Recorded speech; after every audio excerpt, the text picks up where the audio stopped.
Yung nasabitan nung rider na babae, oh. Sabitan yung sasakyan namin.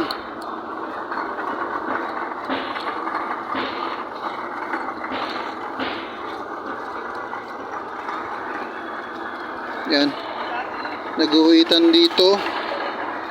To guhit. To. Sabitan niya ng motor niya. So nung ina-print ko siya, sabi ko, huwag ka munang umalis.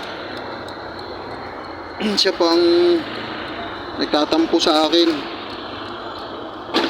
Ako pa yung pangit ang ginawa. Bakit daw? Yung motor niya nasasabitan din. So hindi naman daw siya nagreklamo katulad sa akin nagreklamo. Sabi ko, alangan naman. Naghanap buhay lang rin ako dito. Alangan naman paalisin kita. Nang walang approval ng boss ko. Although natanggal ko rin naman, pero may mga gasgas talaga, oh. Bagay itong ban naman namin, sanay na to sa gasgasan. Ayan. Nung sabi ko, hintayin mo muna ang boss ko at doon ka na lang maghingi ng pasensya kasi hindi naman pwedeng paalisin kita na may damage tong ban.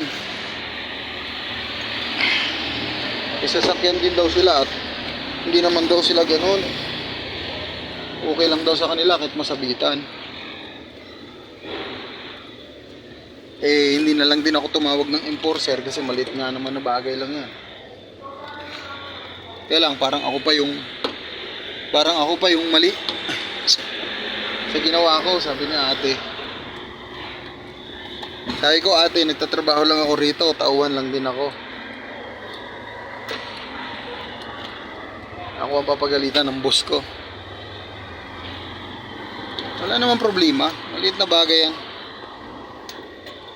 Basta makiusap ka lang sa boss ko, mabait naman ang boss ko. Yan. Marami na rin naman tama itong ban namin.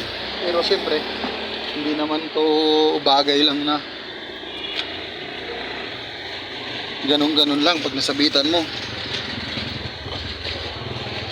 Ayun, pinauwi naman ng boss ko. Sabi ng boss ko, hayaan mo na.